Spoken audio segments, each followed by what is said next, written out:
اعوذ باللہ من الشیطان الرجیم بسم اللہ الرحمن الرحیم رب اشرح لی صدری ویسر لی امری واحلل عقدۃ من لسانی یفقہوا قولی رب یسر ولا تعسر وتمم بالخیر وبک نستعین آمین یا رب العالمین۔ اللہم صلی علی محمد وعلی آل محمد۔ السلام علیکم رحمۃ اللہ وبرکاتہ۔ آج ہم سورۃ البقرہ کی آیت نمبر 3 کو پڑھتے ہیں۔ سب سے پہلے ہم ان کو ہجوں میں پڑھیں گے، اس کے بعد ہم اس کو روانی سے، پھر اس کے بعد تجوید و گرامر کریں گے، پھر تفسیر۔ ہم ایک بار اس آیت کو پڑھ لیتے ہیں۔ بسم اللہ الرحمن الرحیم۔ الذین یؤمنون بالغیب ویقیمون الصلاة ومما رزقناہم ینفقون۔ سب سے پہلے ان کو ہجوں میں پڑھتے ہیں۔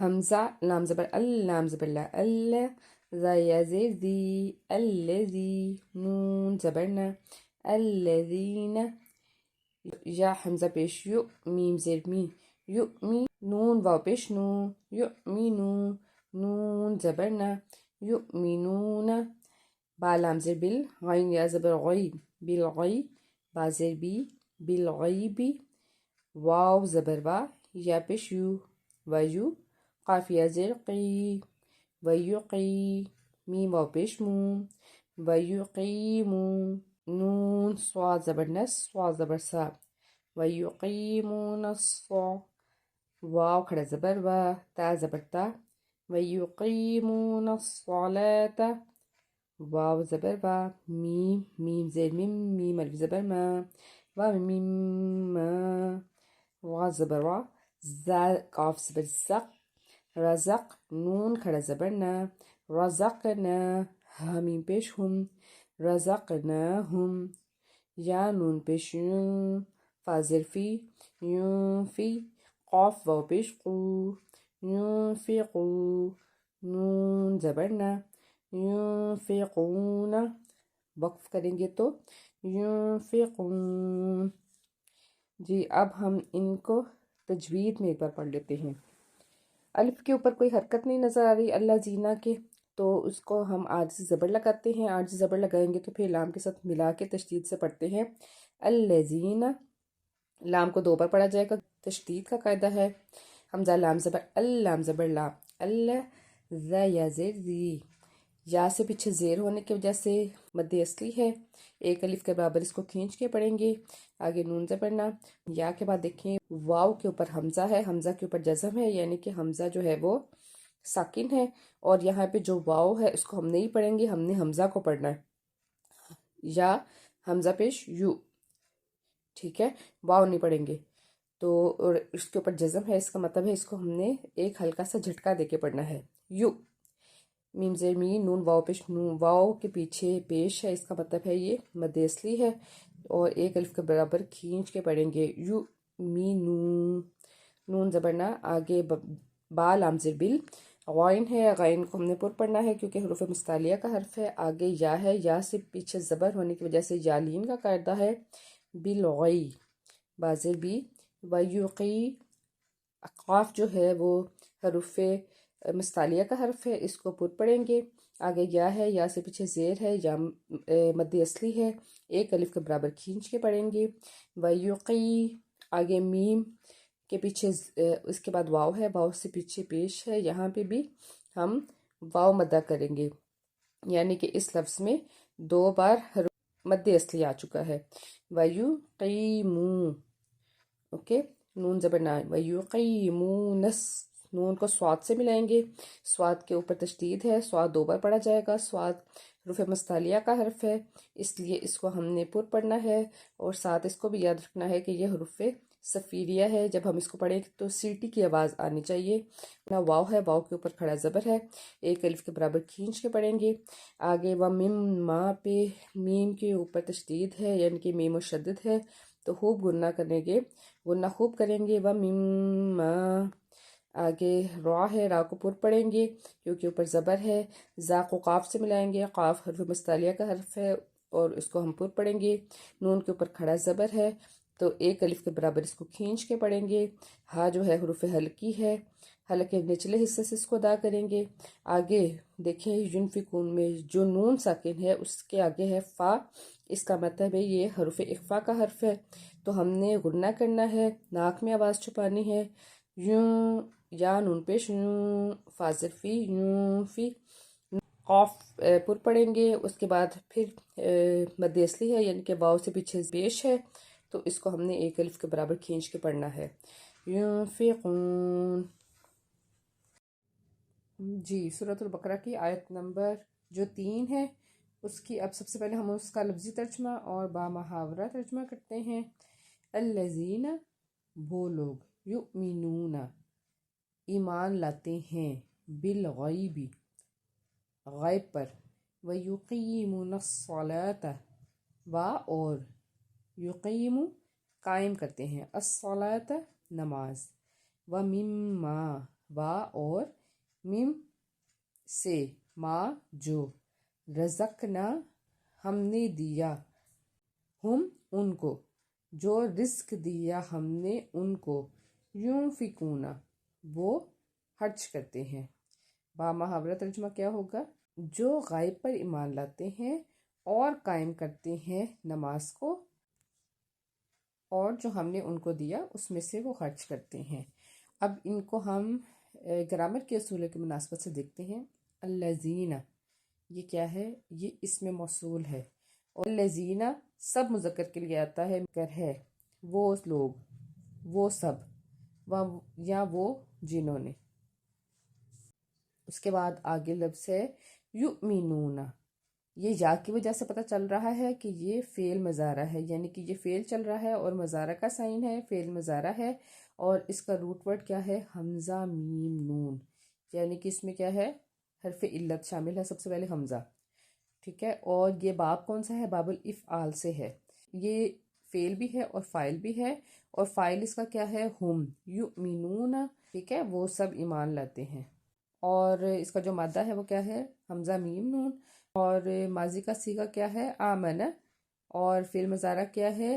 پہلا صیغہ یؤمنو، یؤمنون وہ سب ایمان لاتے ہیں، جمع مذکر غائب۔ اس کے بعد ہے بالغیبی، با ہے وہ کیا ہے؟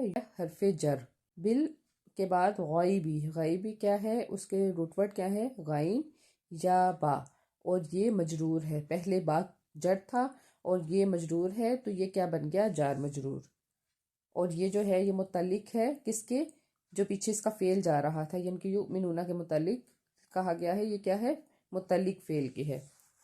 اور بالغیبی کیا ہے؟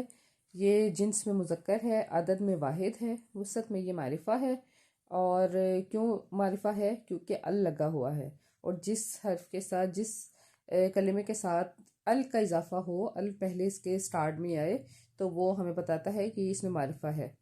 اور اس کے بعد اس کے اعرابی حالت کیا ہم دیکھ رہے ہیں کہ یہ مجرور ہے، یعنی کہ یہ کون سا جملہ ہے؟ یہ کیا ہے؟ یہ جار مجرور ہے۔ اس کے بعد آگے ہے واو، واو کیا کہلاتا ہے؟ یہ حرف عطف کہلاتا ہے، اور حرف عطف کی تعریف کیا ہے؟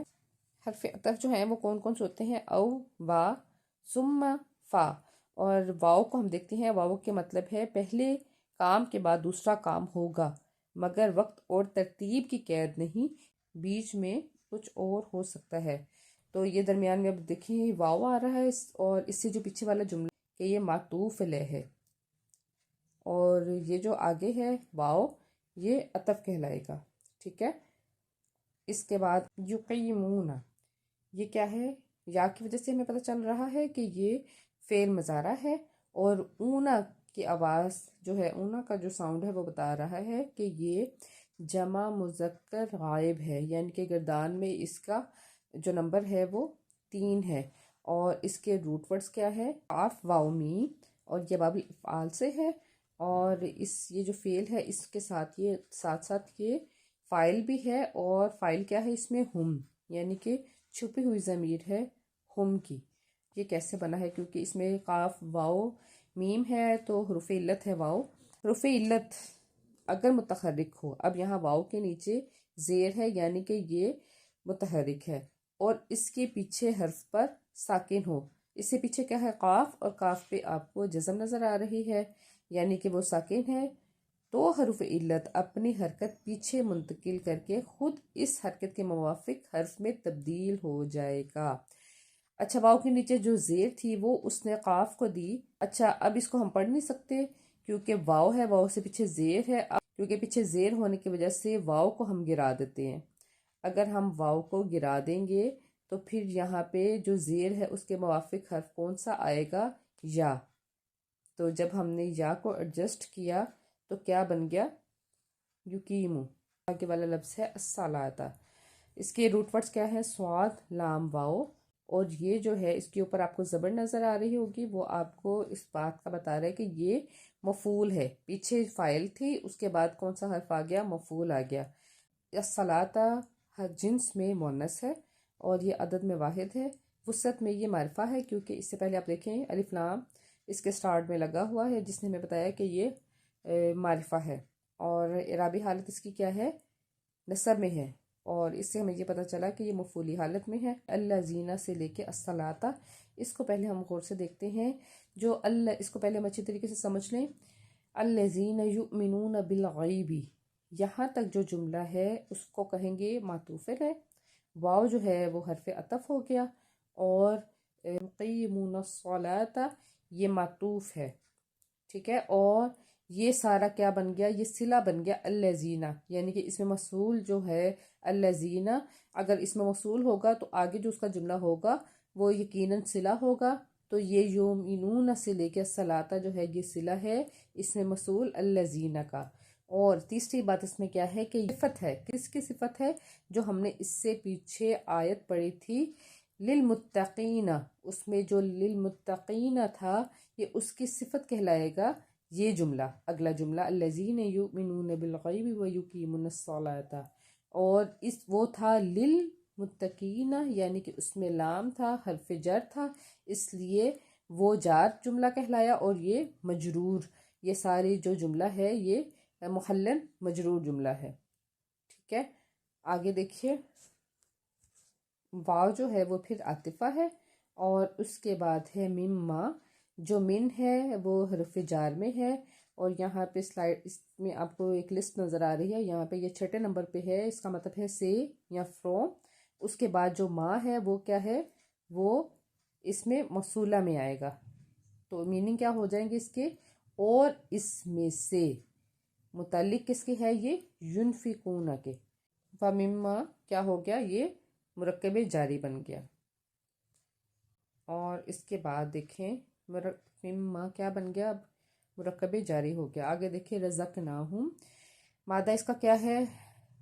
را زا قاف، اور یہ باب نصرہ سے ہے، ماضی کا صیغہ ہے رزق، اور فعل مضارع کا پہلا صیغہ کیا ہے؟ یرزقو، رزق یرزقو، اور اس میں آپ دیکھیں کہ نون زبر نا اینڈ پہ آ رہا ہے، نون الف زبر نا، تو یہ کس میں آ جاتا ہے؟ ماضی جمع متکلم میں یہ آئے گا، جس کے میننگ ہوتے ہیں ہم کے۔ تو یہاں پہ کیا میننگ بن گئے؟ ہم نے دیا، ہم نے رزق دیا۔ اس کے بعد آ گیا ہے ہم، رزقناہم، تو ہم کیا ہے؟ یہ ضمیر ہے، ہم کا مطلب ہوتا ہے ان کو، ضمیر کون سی ہے؟ جمع غائب کی، اور نحنو کیا ہے؟ یہ فاعل ہے، اور ہم جو ہے ساتھ یہ بھی دیکھیں کہ ہم جو ہے وہ ضمیر کون سی تھی؟ متصل اس یہ ضمیر کہلاتی ہے، اور یہ حالت نصب میں ہے، یعنی کہ منصوب ہے، اور یہ بتا رہا ہے کہ یہ مفعولی، اس کو ہم کیا کہیں گے؟ اس کو مفعول بھی کریں گے، اس کو کیا کہیں گے؟ مفعول۔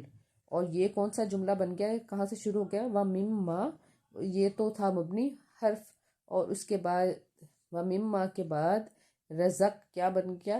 یہ کیا تھا؟ فعل۔ تو اگر سب سے پہلے فعل ہو، اس کے بعد فاعل ہو، اور پھر ضمیر ہو، تو ہم کیا کہیں گے؟ یہ کون سا جملہ بن گیا؟ یہ جملہ فعلیہ ہے، اور یہ صلہ ہے اس میں موصولہ کا، اس میں موصولہ کیا ہے؟ ما، یعنی کہ اسم موصولہ ما کا یہ صلہ ہے رزقناہم، اور یہ حالت میں کون سے ہے؟ من حرف جار کی وجہ سے یہ آگے رزقناہم مجرور ہو گیا۔ اس کے بعد ہے ینفقون، ینفقون کیا ہے؟ نون فا قاف، اس کا مادہ ہے، یہ باب الافعال سے ہے، اور ماضی کا پہلا صیغہ ہے انفقا، اور اس کا فعل مضارع کا پہلا صیغہ کیا ہے؟ ینفقو، اور ہے کہ یہ جمع ہے، وہ سب خرچ کرتے ہیں، مذکر جمع غائب فعل مضارع ينفقون، وہ سب خرچ کرتے ہیں۔ اور اس میں جو فاعل ہے وہ ہم ہے جو چھپی ہوئی ہے، فاعل یعنی کہ جو ضمیر ہے وہ چھپی ہوئی ہے، تو وہ ہمیں بتاتا ہے کہ یہ فعل بھی ہے اور فاعل بھی یوز ہو رہا ہے۔ اچھا، یہ جو پورا جملہ ہے اس کو ہم کہیں گے معطوف، اور یہ جو اس سے پیچھے واو تھا یہ وہ عطف ہو گیا اور یہ معطوف ہو گیا، تو یہ جو پورا ہم نے آیت نمبر 3 کو پڑھا تھا اس میں یہ معطوف نمبر 3 تھا۔ تو یہ ہو گئی ہماری سورۃ البقرہ کی آیت نمبر 3 کی گرامر۔ اس کے بعد ہم اس کی کچھ تفسیر دیکھتے ہیں۔ اس آیت مبارکہ یعنی سورۃ البقرہ کی آیت نمبر جو 3 ہے اس کی تفسیر بیان کرتے ہیں۔ پہلے ہم نے جو آیت پڑھی تھی اس کا ترجمہ کیا تھا، ذالک الکتاب، یہ وہ کتاب ہے، ذالک الکتاب لا ریب فیہ ھدی للمتقین، یہ ہدایت ہے متقین کے لیے۔ یہ سراسر کیا ہے؟ ہدایت کی کتاب ہے، ہدایت ہے، رہنمائی ہے، مگر اس سے فائدہ اٹھانے کے لیے ضروری ہے کہ جو آدمی ہے، آدمی میں چند صفات پائی جاتی ہوں، اور ان میں سے جو پہلی صفت ہے وہ یہ ہے کہ آدمی پرہیزگار ہو، انسان جو ہے وہ پرہیزگار ہونا چاہیے، بھلائی اور برائی میں تمیز کرتا ہو اور برائی سے بچنا چاہتا ہو، بھلائی کا طالب ہو، طلبگار ہو، اور اس میں عمل کرنے کی بھی خواہش ہو۔ یہ وہ لوگ جو دنیا میں جانوروں کی طرح جیتے ہیں، یعنی کہ وہ جن کو ایمان کا پتہ ہی نہیں ہے، ان کو اس بات کا پتہ ہی نہیں کہ انہوں نے اللہ کو کیا جواب دینا ہے، جنہیں کبھی کوئی فکر لاحق ہی نہیں ہوتی کہ جو کچھ وہ کر رہے ہیں صحیح بھی کر رہے ہیں کہ نہیں، بس جدھر دنیا جو ہے وہ چل رہی ہے وہ اسی کی طرف چل رہے ہیں، جو تہمات جو ان کے ذہن میں جو مادہ پرستی ہے وہ جس طرح وہ چل رہی ہے وہ اسی میں خوش ہیں، اپنے آپ کو ٹھیک کرنے کی کوشش نہیں کرتے، جدھر خواہش نفس دھکیل دے یا جدھر قدم اٹھائیں اسی کی طرف وہ چل پڑتے ہیں۔ تو ایسے لوگوں کے لیے قرآن میں کوئی رہنمائی نہیں ہے۔ اس قرآن سے فائدہ اٹھانے کی دوسری شرط کیا ہے؟ اچھا، دوسری بات کیا کہی گئی؟ غائب سے مراد غائب کا علم، یعنی کہ وہ لوگ جو غائب پر ایمان لاتے ہیں۔ غائب سے کیا مراد ہے؟ وہ حقیقتیں ہیں جو انسان کے جو حواس ہیں ان سے پوشیدہ ہوں، یعنی کہ انسانی عقل میں نہ آتی ہوں، براہ راست ان چیزوں کو دیکھا نہ ہو، تو بغیر دیکھے مثلا خدا کی ذات و صفات، ملائکہ یعنی کہ فرشتے، وہی جو اللہ تعالیٰ کا پیغام دنیا میں اترا رسول اللہ صلی اللہ علیہ وآلہ وسلم پر بذریعہ وہی جو اللہ تعالیٰ کا پیغام آتا تھا، اور جنت اور دوزخ، یہ سب ہم نے اپنی آنکھوں سے تو نہیں دیکھے، مگر اس پہ جو ایمان لانا ہے یہ اس کی بات کی گئی ہے، غائب کا علم۔ اور ان حقیقتوں کو بغیر دیکھے ماننا اور ان پر اعتماد پر ماننا، اس اعتماد پر ماننا کہ نبی صلی اللہ علیہ وآلہ وسلم نے ان کی خبر دی ہے ہمیں، تو ایمان بالغیب یہی ہے کہ رسول اللہ صلی اللہ علیہ وآلہ وسلم نے جو ہمیں کہہ دیا، جو ہمیں خبر دی، اس پہ بغیر دیکھے ایمان لے آنا۔ آیت کا مطلب یہ ہے کہ جو شخص ان غیر محسوس حقیقتوں کو ماننے کے لیے تیار ہو، صرف وہی خدا کی رہنمائی سے فائدہ اٹھا سکتا ہے۔ رہا جو شخص ماننے کے لیے دیکھنے اور چکھنے سونگھنے کی شرط لگائے، تو جو کہے کہ میں کسی ایسی چیز پہ ایمان نہیں رکھتا یا نہیں مان سکتا جو ناپی تلی نہ ہو، تو اس کتاب سے وہ فائدہ یا ہدایت نہیں لے سکتا۔ اچھا، تیسری شرط کیا ہے کہ صرف یہ نہیں کہ ہم غائب پہ بغیر دیکھے ایمان لے آئیں بس یہ کافی ہے، نہیں، اس کے بعد ہم نے عملی اطاعت بھی کرنی ہے، اور عملی اطاعت جو ہے وہ کیا ہے؟ وہ دائمی علامت اس کی کیا ہے؟ نماز۔ ایمان لانے پر چند گھنٹے بھی نہیں گزرتے کہ مؤذن نماز کے لیے پکارتا ہے اور اس وقت کا فیصلہ ہو جاتا ہے کہ ایمان کا جو دعویٰ کرنے والا ہے اطاعت کے لیے بھی تیار ہے کہ نہیں ہے، یعنی کہ وہ جب 5 وقت کی نماز ادا کرتا ہے تو اس کا مطلب ہے کہ وہ عملی طور پہ بھی ایمان لے آیا۔ پس ترک نماز دراصل ترک اطاعت ہے، یعنی کہ اس کو چھوڑ دینا وہ ہمیں بتاتا ہے کہ ہم مکمل ایماندار نہیں ہیں۔ جو شخص کسی کی ہدایت پر کاربند ہونے کے لیے تیار ہی نہ ہو، اس کے لیے ہدایت دینا یا نہ دینا جو ہوتا ہے وہ یکساں ہو جاتا ہے۔ یہاں یہ بھی سمجھ لینا چاہیے کہ اقامت صلاۃ ایک جامع اصطلاح ہے۔ اگر ہم نے غائب پر ایمان رکھنا ہے تو ساتھ ساتھ اس کو عملی ایمان پہ ہم نے ساتھ قائم رہنا ہے، یعنی کہ نماز قائم کرنی ہے۔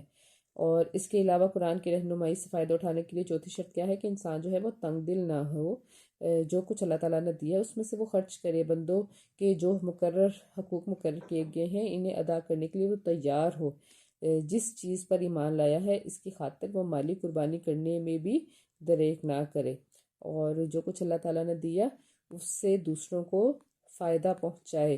جو اللہ رزق انسان سمجھتا ہے نا کہ اس نے خود کمایا ہے، یا پیسہ جو ہے اس نے خود کمایا ہے، دراصل وہ اللہ تعالیٰ کی دی گئی بہت بڑی نعمت ہوتی ہے۔ تو اس میں یہ اتنا ایمان ہو اور اس کا اتنا عقیدہ ہو کہ جو میں اللہ کی راہ میں زکوٰۃ کی صورت میں یا اللہ کے راستے میں خرچ کروں گا، مالی مدد دنیا کی غربا کی انسانوں کی مدد کروں گا، تو اس سے میرا جو رزق ہے وہ کم نہیں ہوگا بلکہ وہ زیادہ ہوگا، کیونکہ یہ جو ہے یہ سب اللہ تعالیٰ کے ہاتھ میں ہے، اور یہ بیسیکلی کیا ہے، یہ مالی عبادت ہے۔ آج کے لیے اتنا ہی، مجھے اجازت دیجیے گا۔ اللہ حافظ۔